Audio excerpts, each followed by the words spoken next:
Yesu ashimwe. Imana y'amahoro niyongere iduhane umugisha.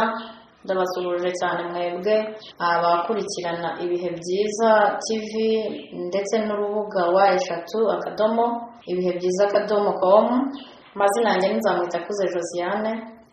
Ndagira ngo dusenge Imana. Uwiteka wera, gitare kisunzwe n'amahanga yose, haleluya, izina ryawe nirihabwe icyubahiro. Ndagushimiye nanone kuko wongeye guca inzira, ukongera kuduha uburyo bwo gukoramo umurimo wawe. Izina ryawe nirihabwe icyubahiro, amen. Mu izina rya Yesu turakwinginze ngo uze ubane natwe, kandi uze utubere umuyobozi, kandi uze udushyigikire, kandi umurimo wawe Mana reka uwagure mu buryo bwose, ndetse ubu butumwa bugere ku muntu wese bugomba kugeraho. Mu izina rya Yesu bugira imbaraga zo guhindura, guhumuriza no gukomeza nk'uko wabigambiriye. Turabishimiye kandi tubisenze tubigusaba mu izina rya Yesu, amen. Imana yo mu ijuru iduhane umugisha. Ngiye kubagezaho ubutumwa Imana yampaye kuri 14 z'ukwezi kwa 11 uyu mwaka turimo wa 2020. Imana irambwira ngo genda umbwirire abantu banjye aya magambo. Imana yarambwiye ngo ije kuburana imanza z'abantu bayo.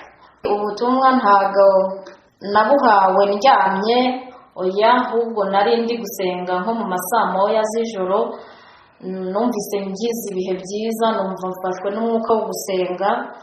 Ndi gusenga rero numva ijwi ry'Imana rivuganye nanjye. Imana irambwira ngo genda umbwirire abantu konje kuburana imanza zabo.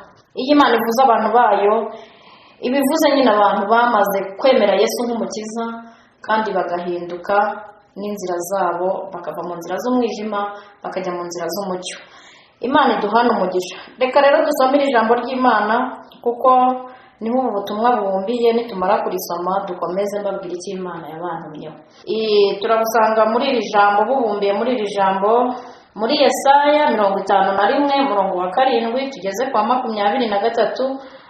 Dusome mu izina rya Yesu. Haravuga hati: nimunyumve yemwe abazi gukiranuka, ishyanga rifite amategeko yanjye mu mitima yabo.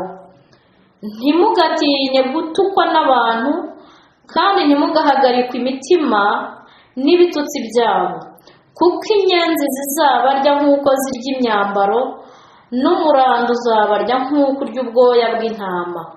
Ariko gukiranuka kwanjye kuzahoraho iteka, n'agakiza kanjye kazagumaho ibihe byose. Kanguka, kanguka wambara imbaraga, wa kuboko k'Uwiteka we.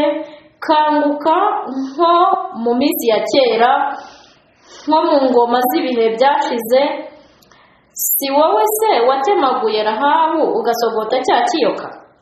Si wowe wakamije inyanja y'amazi maremare y'imuhengeri, ukarema inzira imuhengeri ku butaka bwo mu nyanja, ngo abacunguwe bayinyuremo? Nuko abo Uwiteka yacunguye bazagaruka bajya i Siyoni baririmba umunezero uhoraho uzaba ku mitwe yabo. Bazagira umunezero n'ibyishimo, umubabaro no gusuhuza umutima bizahunga umuhashya. Jye ubwanjye nijya ubahumuriza. Uri muntu ki, yewe utinya umuntu kandi uzapfa, ugatinya n'umwana w'umuntu uzahindurwa nk'ubwatsi? Ukibagirwa Uwiteka wakuremye, ari we wabambye ijuru agashyiraho n'ifatiro z'isi, maze ukiriza umunsi watinya uburakari bw'umugome, iyo yitegura kurimbura. Mbese uburakari bw'umugome butwaye iki? Abanyagano b'ibicibwa bazabohorwa vuba, ntibazapfa ngo bajye muri rwa rwobo, kandi ibyo kurya byabo ntibizabura. Kuko ndi Uwiteka Imana yawe, ntera imiraba kuzikuka mu nyanja igahorera. Uwiteka Nyiringabo niryo zina rye, kandi shyize amagambo yanjye mu kanwa kawe, ngutwikirije igicucu cy'ukuboko kwanjye, kugira ngo ntere ijuru rishya, nshinga imfatiro z'isi nshya, mbwire Siyoni nti muri ubwoko bwanjye. Kanguka kanguka, byuka uhagarare Yerusalemu, Uwiteka yashomeje ku gikombe cy'umujinya we, unyoye igikombe cy'ibidandabiranya urakiranguza. Mu bahungu yabyaye bose ntawo kumuyobora ubarimo, kandi mu bo yareze bose ntawo kumufata ukuboko. Ibi byombi bikugezeho, ninde uzakuririra? Kuba amatongo no kurimbuka n'inzara n'inkota ko biguteye, naguhumuriza. Abahungu bawe bararabye bagwa mu mayira abiri hose, nk'uko isasi igwa mu kigoyi. Bijuse umujinya w'Uwiteka ari wo guhana kw'Imana yawe.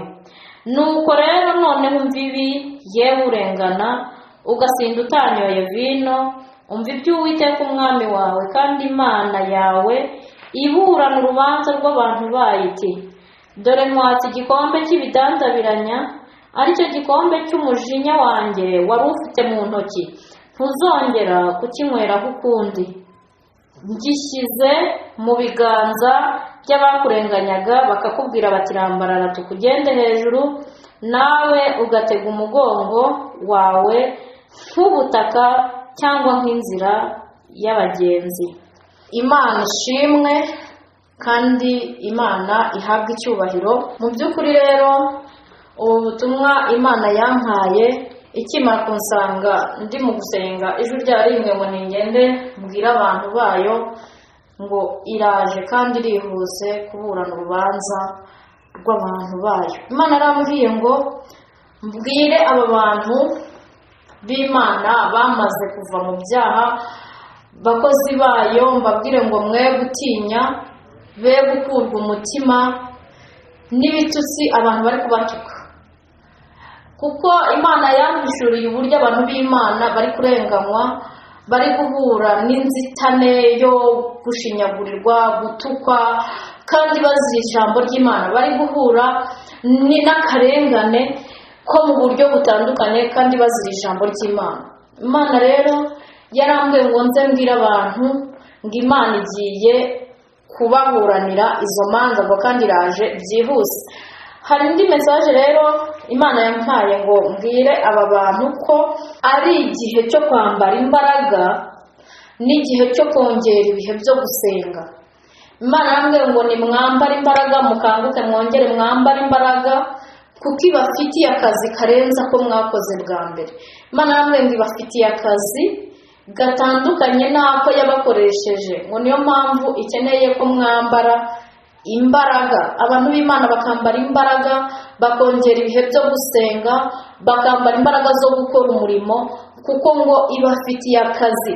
Imana yarambwiye ngo ibafitiye akazi karenze ako bakoze mu bihe byashize, mu minsi yashize.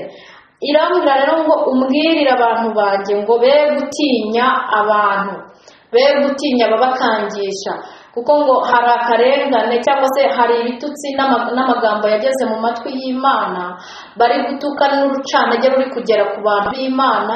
Imana yambwiye ngo mbabwire ngo be gutinya bene abo, ngo kuko nta butware bafite. Abo ngo bashobora kwica umubiri ariko ubugingo nta kintu babukoraho. Ikindi Imana yambwiye ngo mbwire abantu bayo, yambwiye ngo mbabwire ngo bibuke ibihe cyangwa se uburyo Imana yabakoreshaga mu bihe byashize. Ngo Imana yakoranye nabo imirimo ikomeye kandi irabashyigikira, ntiyabatereranye. Yamwe ngo mbabwire ngo uko itabatereranye mu bihe byashize, n'ubu ntabwo izabatererana, nubwo haza urusaku, nubwo haza ibitutsi, nubwo haza ingorane, ariko Imana yambwiye ngo irabashyigikiye kandi ije byihuse kuburana urwo rubanza. Ngo niyo mpamvu bakwiye kongera kwambara imbaraga kandi bakaba maso bundi bushya. Imana yantumye guhumuriza abantu bayo. Hari abarimo bararira, hari abumvaga ngo bagiye kubivamo, hari abari bafite ubwoba bumva ibintu mbese bagiye kuva mu bintu by'Imana. Hari irindi jambo yambwiye ngo irihuse ije guhorera. yavuze ngo ije guhorera abo bantu, ije kubarenganura kandi ije kubaburanira. Ntimurangare kandi ntimuhuge, nibwo butumwa Imana yari yabantumyeho. Imana y'amahoro iduhane umugisha. Mana turagushimiye, uri Imana nziza, uri Imana yera, uri Imana idukunda. Haleluya. Icyubahiro ni icyawe kandi gukomera kose ni ukwawe. Uhimbazwe n'ubundi butumwa, ubushoreze imbaraga zawe kandi ugumye kudushyigikira muri uyu murimo, ni mu izina rya Yesu. Amen.